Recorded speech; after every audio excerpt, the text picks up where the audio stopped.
Hello there you guys, welcome to one of my videos. Fabrizo Romano has come out and said that Ole Gunnar Solskjaer's job is in danger. And he also said the board wants Solskjaer to improve tactically.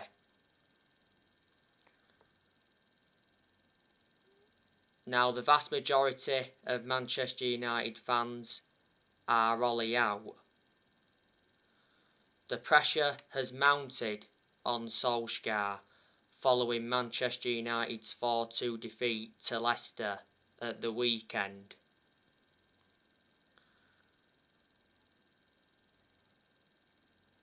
Manchester United have only won 2 of their last 7 games in all competitions. Reflecting on the defeat to Leicester, we are winless in our last 3 league games. And it was the first time we lost away from home in the Premier League since January 2020. We went on the 29 game unbeaten away run in the league. The Athletic said the other day that Solskjaer's job is safe, so he will be allowed to spend up to 70 million in January.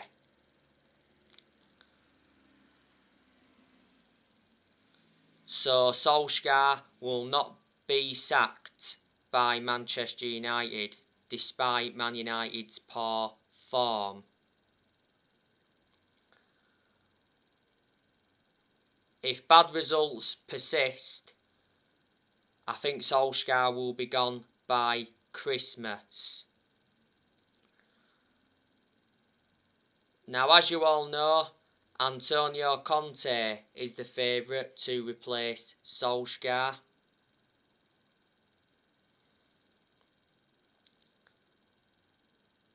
Antonio Conte is available because he left Inter Milan at the end of last season.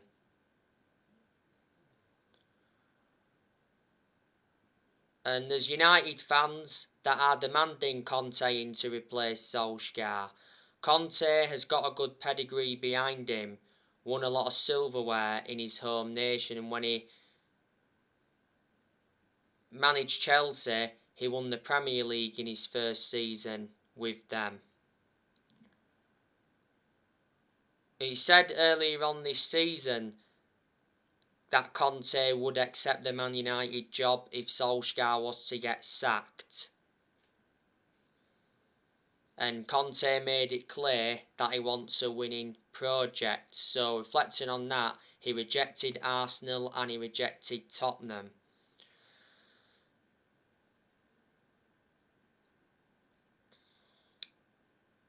There's been some United fans before demanding Zidane in. At one point, I think Zidane was telling his friends that he wanted to come to Manchester United.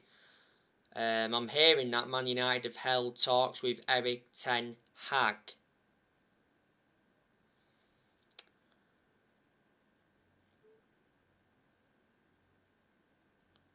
If Solskjaer does get sacked, he'll be the 4th permanent manager to be sacked since Ferguson. We've sacked 3 managers since Ferguson. We sacked David Moyes, we sacked Louis van Gaal, and we sacked Jose Mourinho.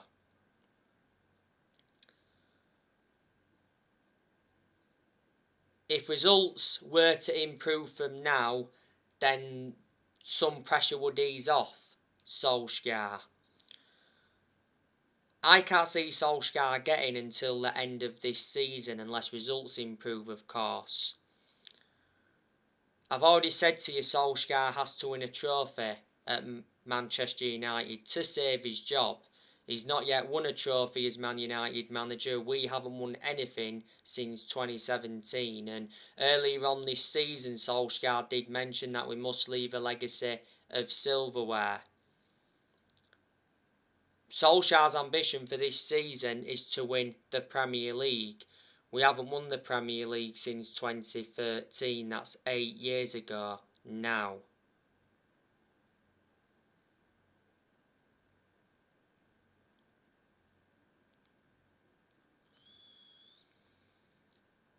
We're not going to win the Premier League under Solskjaer.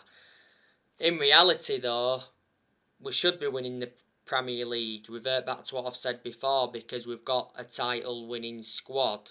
Our squad is worth around 805 million, but the problem is we're not playing as a team, we're playing as individuals. Like I mentioned before, and Gary Neville spoke about that earlier on this season, you've got the likes of Liverpool, Chelsea and Man City and that play as a team. That's why they're in a much better position than Man United. I think Man United are now sitting 6th in the league.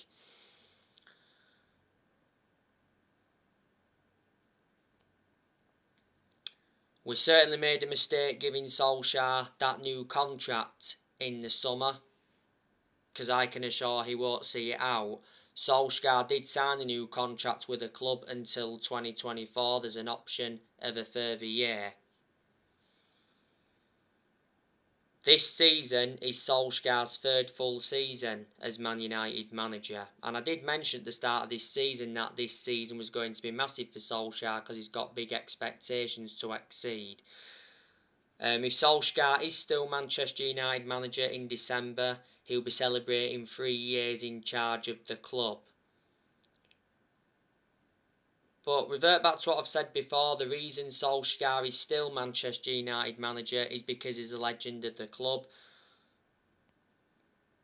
Reflecting on that, our board have a soft stance on Ole. Disregarding him being a legend of the club, I don't think he'd have been here by now. I think he'd have gone a while ago.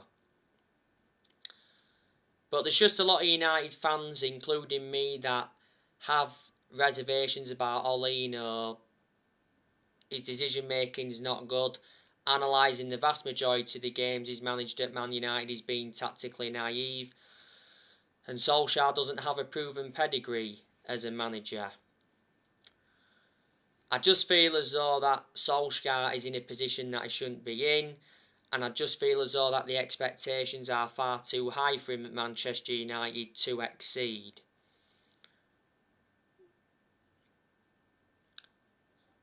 You know, there is positives regarding Solskjaer, like I've mentioned so many times before. There's not all negatives regarding him, so the positives is that in certain aspects he has brought consistency back.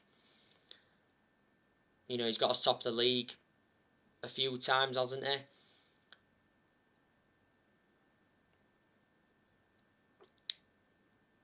I like the way Solskjaer develops the youth. That's a positive.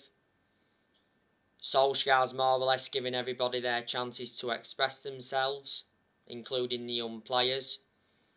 Solskjaer has signed 14 players as Manchester United manager.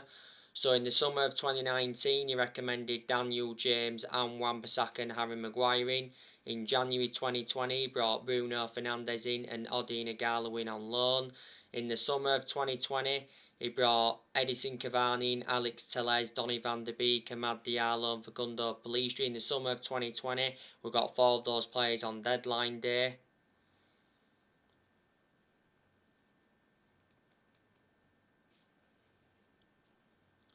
And in this year's summer transfer window, Solskjaer brought Tom Heaton in, Jadon Sancho, Rafael Varane, and obviously re-signed Cristiano Ronaldo. So yeah, we spent around 441 million under the Solskjaer era. We spent around 141 million in this year's summer transfer window, and Man United enjoyed a very good window.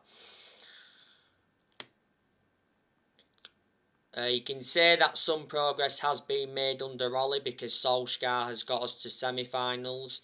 He got us to 3 semi-finals in his first full season. Last season he got us to the EFL Cup semi-final, he got us to the quarter-finals of the FA Cup, and last season he got us to the Europa League final, and that was Solskjaer's first major final as Manchester United manager, but unfortunately we didn't win it.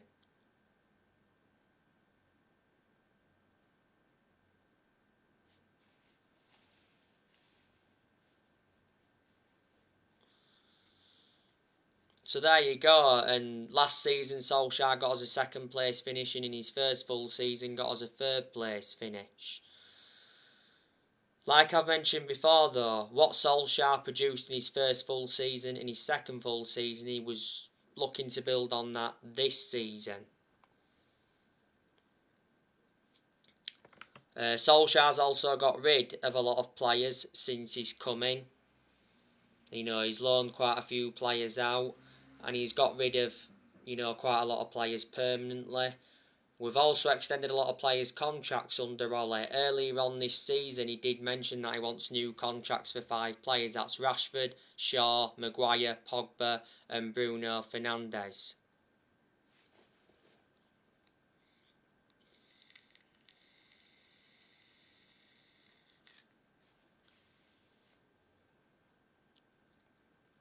So there you go. They're the positives.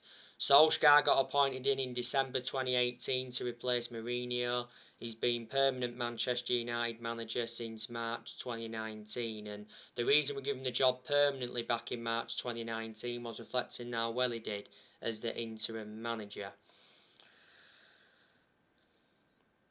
Like I've mentioned on my recent videos, Solskjaer is out of excuses. Because, like I've already said, Man United enjoyed the good summer transfer window. Plus, Solskjaer received very good backing in this year's summer transfer window. John Murtough backed him. John Murtough is our director of football, and we certainly made the right decision getting a director of football in, because I did mention that's one of the structural changes we needed at the club. Murtough said during the international break that we will keep control and will not deviate from the plan. Darren Fletcher backed Solskjaer in the summer transfer window. Ed Woodward has also backed Solskjaer. He said a while ago, didn't he, that he was going to back Solskjaer, and he stood by Solskjaer, because when we enjoyed them very bad periods under Ollie, Woodward assured that Ollie's job was safe. Woodward's leaving Man United. It got announced he was leaving back in April when that European Super League came into the equation. Woodward's had a 16-year association with the club. Richard Arnold will replace Ed Woodward in January as the vice chairman. You know that. And surprisingly, the Glazers backed Solskjaer in the summer transfer window, but only because they'd been persuaded to. Because towards the end of last season, they was planning to scrap the Champions League for that European Super League, and reflecting on that, there was United fans protesting against the Glazers, but Solskjaer revealed that the Glazers apologised. Now I'm hearing that we're planning another protest ahead of the Liverpool game on Sunday. Not so long ago, it said the Glazers are selling 8% of Manchester United, and the shares that are worth 137 million. The Glazers have been at Manchester United for 16 years. They purchased the club for 500 million back in 2005. So there you go. And like I said, Man United have got a very, very good squad.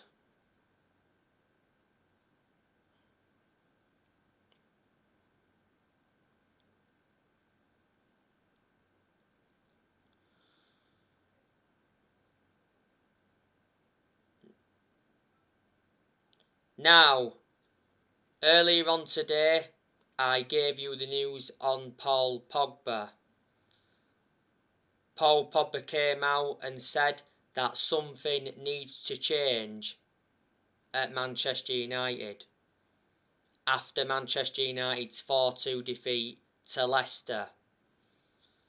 So, reflecting on that, is Paul Pogba, Solskjaer out? Pogba did play against Leicester, didn't really do much, but Pogba's enjoyed a good start to the Premier League season. Paul Pogba has already got 7 assists. He produced good performances for Man United in the last couple of months of last season. Revert back to what I've said before, I hope Pogba stays at Manchester United. Now, last week, Andy Mitten from The Athletic came out and said that Man United offered Paul Pogba a £400,000 a week contract to stay at Manchester United. that would see Pogba become the second highest earner at Man United. At the moment, Pogba currently receives around 290 grand a week. Pogba's current contract at Man United expires next summer.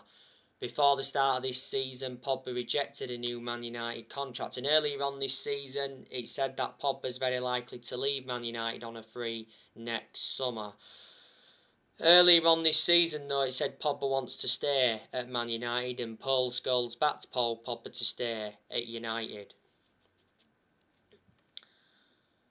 Now, the Daily Mail recently said that Real Madrid are ready to offer Paul Pogba 12 million a year in wages and the 25 million transfer bonus, as Pogba's agent Mino Raiola is pushing his client to join Real Madrid.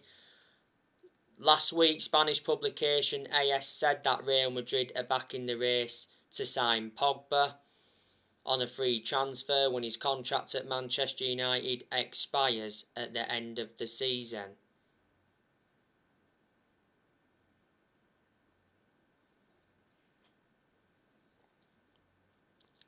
Real Madrid think Pogba could help convince Mbappe to join next year. Pogba's been relentlessly linked with Real Madrid before. It said not so long ago that Pogba was offered to Barcelona. Inter Milan had been in for him before. During the international break, Pogba refused to rule out a Juventus return. Pogba did admit that he always speaks to his ex-Juventus teammates. Pogba did enjoy 4 good years with Juventus before he rejoined Man United. Pogba's agent Mino Raiola suggested earlier on this season that Pogba could return to Juventus. PSG have also been in for Pogba. League 10 Sports said not so long ago that PSG are ready to offer 500,000 a week in wages to Pogba if Pogba decides to leave Man United next summer. PSG wanted Pogba in the summer transfer window, but they couldn't get him because they got Lionel Messi. So reflecting on that, Pogba's had a long-running transfer saga. Sometimes Pogba plays as a centre midfielder. Sometimes he plays on the left wing, in more of an advanced role. But Pogba is not only a good player, he's an imperative player. He starts a lot of games for Man United. This season is Pogba's 6th season at Man United since he rejoined. He's won 3 trophies at the club so far, and he's our most expensive signing at the moment because we paid 89 million for him. We had him when he was a lot younger under Ferguson, but had to let him go due to limited appearances. I mentioned Marcus Rashford to you earlier on today. David Ornstein from The Athletic has said that Marcus Rashford's camp were unhappy with Solskjaer because Solskjaer told Marcus Rashford he needs to prioritise his football instead of his off-pitch activities. Rashford scored on his comeback in the 4-2 defeat to Leicester. It was Rashford's first appearance since the Europa League final last season, but it's good now that Rashford's back because Rashford was out with a shoulder injury for a while, and don't forget at one point he had to have surgery on his shoulder. Like I've said, we need to keep Marcus Rashford on the left wing because that's where he's mostly effective. He's far superior on the left wing to how he is on the right wing and up top.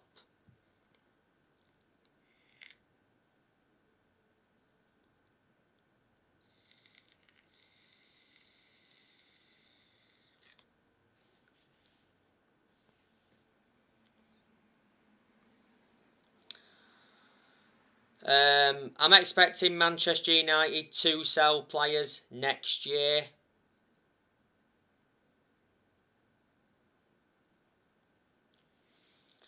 There's a good chance that we'll sell Martial next year. I think Cavani will go next year, but I can't say I want Cavani to leave because he's made an impact since he's come in. I think Juan Mata will leave next year. Lingard will leave next year. Don't forget Lingard recently rejected a new Man United contract offer because of two players. Well, it said last month he rejected a Man United contract over playing time concerns. Lingard's current contract at Man United expires at the end of the season. ESPN recently said that Lingard was a target for Barcelona and AC Milan. Solskjaer wants Lingard to stay. Prior to the game against West Ham in the league earlier on this season, Solskjaer did mention that Lingard will be a Man United player next season because he's red through and through. He's played a few times though this season. Van der Beek I think will leave next year because Van der Beek doesn't get enough game time at Man United. Matic will leave next year I think. I'm hearing that Barcelona want Matic. I want Fred to leave next year because Fred's not good enough to represent the club. We overpaid for Fred. We got him for 50 million from Shakhtar Donetsk. Fred played no part against Leicester at the weekend due to personal reasons. I think Tellez will leave next year. Jones and Bailly I think will leave next year, and I think Dalot will leave next year. And Dean Henderson may go out on loan, obviously because De Gea reclaimed the number one spot back. Well, I heard earlier on this season that Dean Henderson wants to go out on loan. So there you go. But like I've said to you before, there is quite a few players that don't get in our team. You know, Mata doesn't get in the team. Martial doesn't play much. I think Martial's out with a knock at the moment. I just found that out actually. I didn't even know till recently. Van der Beek doesn't get enough game time.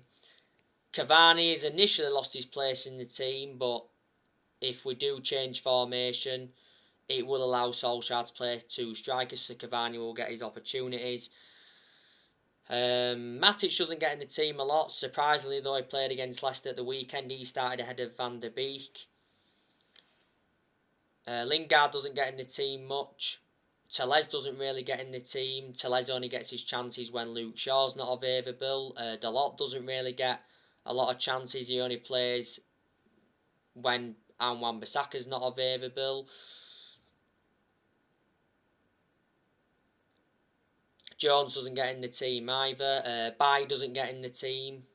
He lost his place in the team when obviously Varane came in the summer transfer window, but he still didn't really get a lot of opportunities really because for some reason Solskjaer prefers Lindelof ahead of Bailly. I don't know why. Lindelof, obviously when Varane becomes fit, you know, he'll struggle to get in the team, but obviously he'll get his opportunities for now. And Dean Henderson, you know, he's going to find it hard. So there you go. And as you all know, Raphael Varane is out with a groin injury. He's out for a few weeks. He's a big miss for us. Maguire has just come back from a calf injury. He surprisingly played against Leicester at the weekend. I criticised Solskjaer for that because Solskjaer rushed Maguire back too soon. Maguire wasn't fully fit against Leicester, you know, he made a couple of howlers in the game. On my next video, I will be giving you my predicted 11 for the Manchester United Atlanta game. So anyway guys, that's everything to update you today. Drop me comments, likes below on the channel. If you do, consider subscribe as always, and take care. God bless. See you all again soon.